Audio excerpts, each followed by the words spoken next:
Très chers compatriotes, très chers internautes, toujours concernant les messages patriotiques, j'ai encore une fois profité de cette opportunité, de cette occasion pour vraiment passer le message aux, aux membres de l'opposition congolaise, parce que nous nous préparons à avoir une alternance voulue, en temps voulu, et une alternance vraiment souhaitée par tout le monde, et que ce soit la classe politique congolaise et que ce soit la communauté internationale.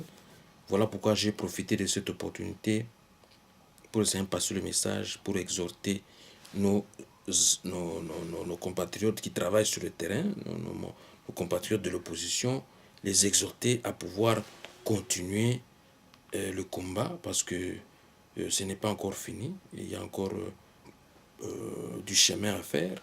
Voilà pourquoi je me dis, il faut exhorter l'opposition congolaise.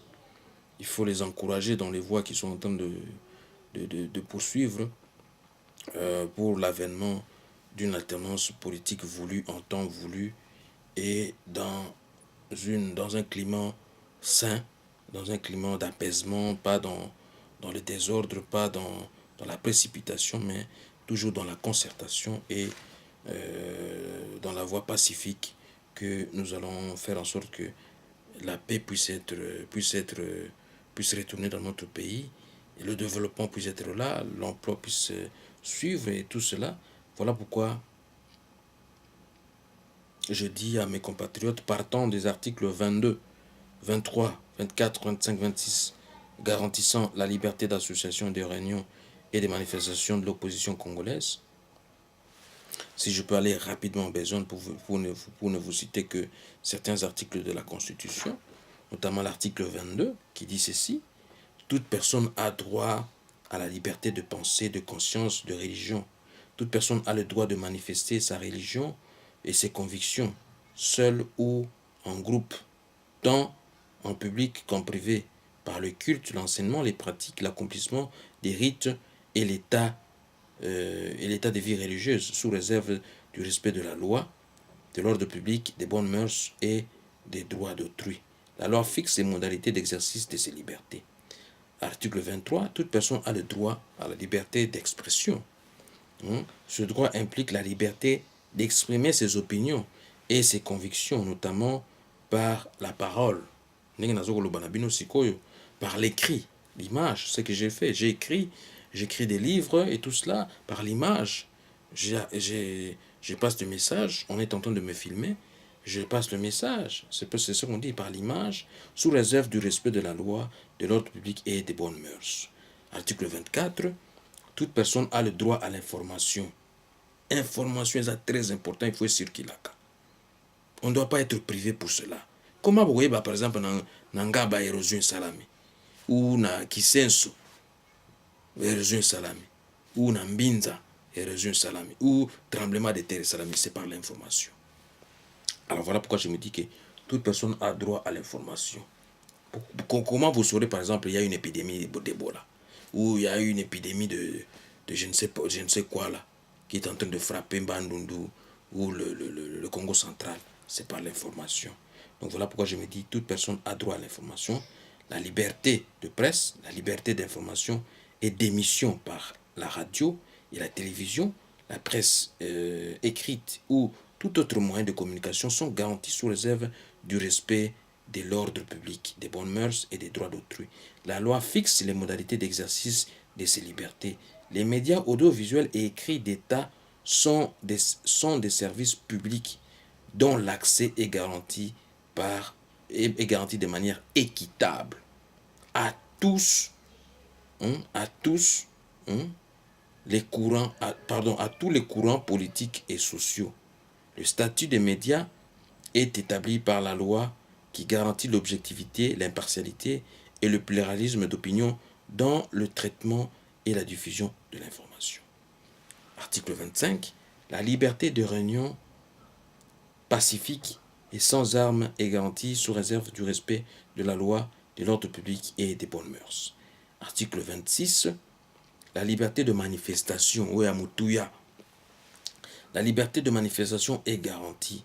Toute manifestation sur les voies publiques ou en plein air impose aux organisateurs d'informer par écrit l'autorité administrative compétente. Tout ça là marche. On informe la police, on informe le gouverneur de la ville, on informe tout le monde que nous proposons, par exemple, avoir marche ou manifestation ou protestation tel jour. C'est par écrit qu'on le fait. Donc vous devez être reconnu pour le faire. Si vous n'êtes pas reconnu, mouvement où ils ont reconnu. Nul ne peut être contraint à prendre part à une manifestation. La loi en fixe les mesures d'application. Article 27. Tout Congolais a le droit d'adresser individuellement. Suivez très bien. D'adresser individuellement ou collectivement une pétition à l'autorité publique qui y répond dans les 3 mois. Nul ne peut faire l'objet d'incrimination sous quelque forme que ce soit pour avoir pris pareille initiative. Article 28. Nul n'est tenu d'exécuter un ordre manifestement illégal. Tout individu, tout agent de l'État est délié du devoir d'obéissance. Lorsque l'ordre reçu constitue une atteinte manifeste au respect des droits de l'homme et des libertés publiques et des bonnes mœurs. La preuve de l'illégalité manifeste de l'ordre incombe à la personne qui refuse donc de l'exécuter. Donc voilà pourquoi je me dis que du jamais vu avec tout ce qui se passe actuellement en République démocratique du Congo avec des actions attentatoires qui essaient d'être imposées par la force et par défi en vue de continuer à étouffer les multiples actions de l'opposition en vue de s'offrir une possibilité d'alternance et de contribuer, pourquoi pas, à l'enrichissement ainsi qu'au renouvellement du personnel politique congolais caractérisé par une politique aiguë du ventre digestif dite la ventrologie.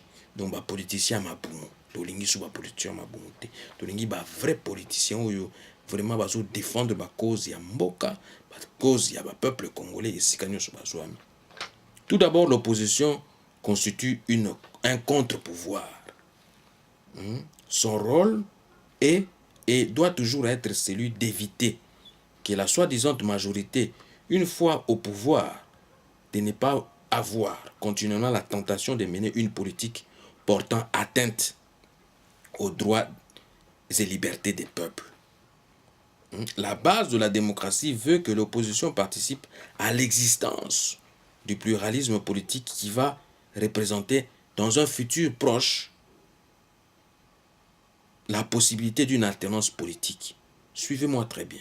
La base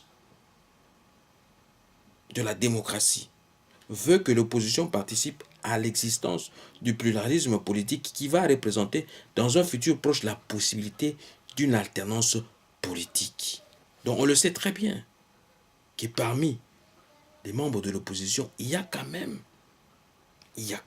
pas qu'il y a quand même, il y a potentiellement des leaders, des jeunes leaders ou des leaders qui, dans un futur proche, c'est eux qui vont amener l'alternance politique voulue et ce sont eux qui seront le choix des électeurs congolais. En lieu et place des prérogatives dévolues au peuple congolais, à l'heure actuelle et dans le contexte actuel de l'histoire de notre pays, qui est la République démocratique du Congo, les agissements et les comportements de ceux qui dirigent le pays par défi et par la force des armes contribuent à amener ou reviendraient à mettre en péril la survie du peuple congolais dans son vécu quotidien de tous les jours et ferait l'objet ou effet de réduire considérablement les droits et libertés de la personne, ici en l'occurrence des Congolais, ou aurait effet de réduire les prérogatives des provinces et des entités territoriales décentralisées, alors que ça n'a pas toujours été le cas. Ça n'a jamais été décentralisé, ces provinces-là. Il n'y a pas d'autonomie dans le chef de toutes les provinces du pays. Il y a une compromission aussi, de manière considérable, de la protection des options fondamentales relatives à la nature même de l'État congolais, qui est une république reconnue internationalement dans ses frontières du 30 juin 1960. Un État de droit, indépendant, souverain, uni et indivisible, social, démocratique et laïque. et non une monarchie ou un royaume ou une dynastie. Non. Voilà pourquoi laisser, comme le précise si bien l'article 220 de notre Constitution en vigueur, aux soi-disant députés fantoches de procéder aux révisions intempestives de la loi fondamentale nous amènerait qu'à un chemin dangereux d'accepter aussi de procéder aux révisions intempestives de nos frontières ou nos bornages actuels, laissant présager la matérialisation à coup sûr du plan de balkanisation, d'émiettement et de la disparition de notre pays, la République démocratique du Congo, d'où aucune procédure de révision constitutionnelle ne peut être engagée ou poursuivie lorsqu'elle porte atteinte à l'intégrité territoriale. Voilà pourquoi je voulais insister que l'opposition est là, mais nous devons être réunis. Ne nous laissons pas être emportés à tout vent des doctrines, mais travaillons dans l'unité et ne marchons pas dans la précipitation. N'allons pas dans un ordre dispersé, mais allons dans un ordre vraiment, vraiment ordonné, si je puis m'exprimer ainsi. Allons dans un ordre ordonné, avec des chronologies, avec des programmes bien chronométrés, dire que dans telle période nous allons faire ceci, dans telle période nous allons faire ceci, qu'il y ait déjà un calendrier qui puisse être élaboré du plan des activités de l'opposition. Donc voilà le message que j'allais passer aujourd'hui à mes collègues de l'opposition. Le combat est encore long, mais soyons vigilants. Soyons vraiment, vraiment vigilants. Parce que on veut vraiment nous maintenir en otage, mais nous devons nous libérer de ces liens-là, de ces chaînes-là, de la mise en otage de ce régime-là qui veut créer de la monarchie ou de la dynastie ou d'un empire dans notre pays. Nous n'en voulons pas. Donc le peuple congolais va y veiller et nous, en tant que leurs représentants, nous devons à chaque instant, à travers des occasions comme ça, passer des messages et les sensibiliser, les conscientiser, les exhorter, les mobiliser toujours à veiller, à veiller, à veiller, parce que la survie de l'État en dépend. Je vous remercie et je vous retrouve dans des prochaines occasions, dans des prochaines opportunités pour d'autres messages encore une fois. Que Dieu vous bénisse et courage à tout le monde.